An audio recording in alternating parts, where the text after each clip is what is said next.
AG ನ್ಯೂಸ್ಗೆ ಸ್ವಾಗತ. ಇದೇ 14 ಮತ್ತು 15ರಂದು ಅಂಬಿಗರ 7ನೇ ಶರಣ ಸಂಸ್ಕೃತಿ ಉತ್ಸವ ನಡೆಯಲಿದೆ ಎಂದು ನಿಜ ಶರಣ ಅಂಬಿಗರ ಚೌಡಯ್ಯ ಗುರುಪೀಠದ ಶಾಂತ ಭೀಷ್ಮ ಚೌಡಯ್ಯ ಸ್ವಾಮೀಜಿ ತಿಳಿಸಿದ್ದಾರೆ. ಹಾವೇರಿಯಲ್ಲಿ ಮಾತನಾಡಿದ ಅವರು, ಶರಣ ಸಂಸ್ಕೃತಿ ಉತ್ಸವದ ಜೊತೆಗೆ ವಚನ ಗ್ರಂಥ ಮಹಾರಥೋತ್ಸವ ನಡೆಸಲಾಗುತ್ತೆ ಅಂತ ತಿಳಿಸಿದರು. 15ರಂದು ನಡೆಯುವ ಕಾರ್ಯಕ್ರಮದಲ್ಲಿ ಸಿಎಂ ಸಿದ್ದರಾಮಯ್ಯ ಭಾಗವಹಿಸಲಿದ್ದಾರೆ ಎಂದು ಶ್ರೀಗಳು ಹೇಳಿದ್ದಾರೆ. 14ರಂದು ಮಂಗಳವಾರ ಸುಮಂಗಲಿಯರಿಂದ ನಿಜ ಶರಣ ಅಂಬಿಗರ ಚೌಡಯ್ಯನವರ ತೊಟ್ಟಿಲೋತ್ಸವ ನಡೆಯಲಿದೆ ಎಂದು ಶ್ರೀಗಳು ತಿಳಿಸಿದರು. ಇದೇ ವೇಳೆ ನಿಜ ಶರಣ ಅಂಬಿಗರ ಚೌಡಯ್ಯನವರ ಮೂಲ ಐಕ್ಯ ಮಂಟಪಕ್ಕೆ ಪೂಜೆ ಸಲ್ಲಿಸಲಾಗಿದೆ.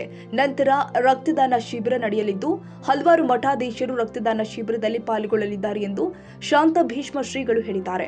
ಜನವರಿ 15ರಂದು ಬುಧವಾರ ಮುಂಚಾನೆ ಧರ್ಮ ಧ್ವಜಾರೋಹಣ ನಡೆಯಲಿದೆ.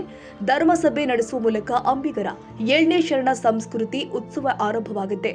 ಕಾರ್ಯಕ್ರಮದಲ್ಲಿ ನಿಜ ಶರಣ ಅಂಬಿಗರ ಚೌಡಯ್ಯರ 905ನೇ ಜಯಂತ್ಯೋತ್ಸವ ಮತ್ತು ಜಗದ್ಗುರು ಶಾಂತ ಭೀಷ್ಮ ಚೌಡಯ್ಯ ಮಹಾಸ್ವಾಮಿಗಳ 9ನೇ ಪೀಠಾರೋಹಣದ ವಾರ್ಷಿಕ ಮಹೋತ್ಸವ ನಡೆಯಲಿದೆ ಎಂದು ಶ್ರೀಗಳು ತಿಳಿಸಿದರು. ಒಂದು ವಿಶೇಷವಾದಂಥದ್ದು ತಮ್ಮ ಮಾಧ್ಯಮದ ಮುಖಾಂತರ ನಾವು ಸರ್ಕಾರದ ಗಮನಕ್ಕೂ ಸೆಳೆಯಲಿಕ್ಕೆ ಪ್ರಯತ್ನ ಮಾಡ್ತಾ ಇದ್ದೀವಿ.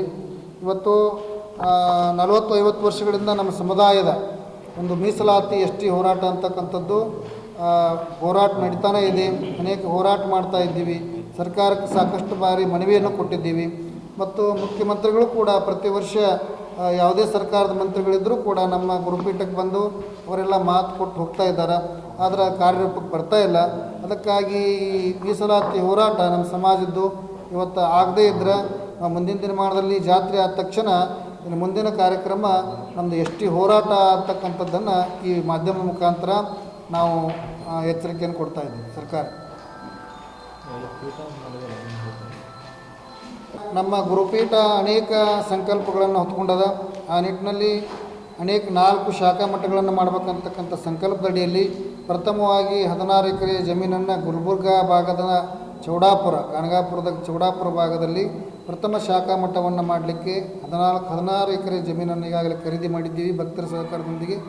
ಇನ್ನು ಕೆಲವೇ ದಿನದಲ್ಲಿ ಅದನ್ನು ಕೂಡ ಮುಖ್ಯಮಂತ್ರಿಗಳನ್ನು, ಕೇಂದ್ರ ಮಂತ್ರಿಗಳನ್ನು ಕರೆಸಿ ಅದನ್ನು ಕಡಿಯರ ಸಮಾರಂಭ ಮಾಡ್ತೀವಿ. ಅದೇ ರೀತಿ 4 ಪೀಠಗಳನ್ನು ಮಾಡಿ 5ನೇ ಪೀಠ ಮೂಲ ಪೀಠ, ಈ ರೀತಿಯಾದಂಥ ಸಂಕಲ್ಪನೂ ಕೂಡ ಗುರುಪೀಠ ಶಿಕ್ಷಣ ಸಂಸ್ಕಾರ ಇವತ್ತು ಎಲ್ಲ ರೀತಿಯಾದಂಥ ಆಯಾಮಗಳನ್ನು ಸಮಾಜಕ್ಕೆ ಕೊಡಲಿಕ್ಕೆ ಅನೇಕ ಯೋಜನೆಗಳನ್ನು ಹಾಕ್ಕೊಂಡದ. ಇನ್ನು 3 ಪೀಠ ಈಗ ಉತ್ತರ ಕರ್ನಾಟಕ ಭಾಗದಲ್ಲಿ ಗುಲ್ಬರ್ಗಾ ಭಾಗದಲ್ಲಿ ಆಗುತ್ತೆ, ಇನ್ನೊಂದು ಬೆಂಗಳೂರು ಭಾಗದಲ್ಲಿ, ಇನ್ನೊಂದು ಮೈಸೂರು ಭಾಗದಲ್ಲಿ, ಇನ್ನೊಂದು ಬೆಳಗಾವಿ ಭಾಗದಲ್ಲಿ.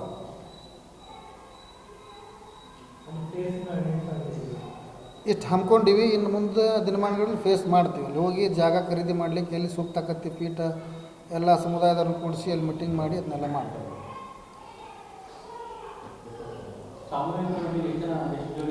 ಸಾಮೂಹಿಕ ವಿವಾಹ ಉಚಿತವಾಗಿ ಈಗಾಗಲೇ ನಾವೆಲ್ಲ ಕಡೆ ಕರೆ ಕೊಟ್ಟಿವಿ. ಈಗಾಗಲೇ ಒಂದು 5-6 ಜೋಡಿ ಬಂದಾವ. ಎಷ್ಟು ಜೋಡಿ ಬಂದ್ರೂ ಮಾಡ್ತೀವಿ.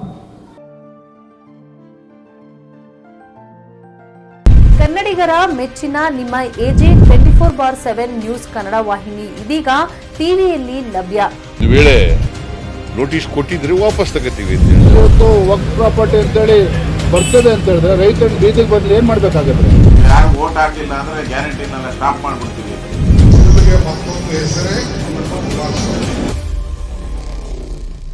ಕರ್ನಾಟಕ ಮತ್ತು ದೇಶ ವಿದೇಶ 360 ಡಿಗ್ರಿ ಸುದ್ದಿ ಹಾಗೂ ಉತ್ತರ ಕರ್ನಾಟಕ, ಬೆಳಗಾವಿ, ಬಾಗಲಕೋಟೆ, ಧಾರವಾಡ, ಹಾವೇರಿ, ಗದಗ, ಬಿಜಾಪುರ ಜಿಲ್ಲೆಯ ಕ್ಷಣ ಕ್ಷಣದ ವಿವರವನ್ನ ಪಡೆಯುವುದಕ್ಕೆ ಎಜೆ 24/7 ನ್ಯೂಸ್ ಕನ್ನಡ ವಾಹಿನಿಯನ್ನ ಲೈಕ್ ಮಾಡಿ, ವಿಡಿಯೋಗಳನ್ನ ಶೇರ್ ಮಾಡಿ, ಕಮೆಂಟ್ ಮಾಡುವ ಮೂಲಕ ನಮ್ಮ ವಾಹಿನಿಗೆ ಸಹಕಾರ ನೀಡಿ ಮತ್ತು ಚಾನೆಲ್ ಅನ್ನ ಸಬ್ಸ್ಕ್ರೈಬ್ ಮಾಡಿ.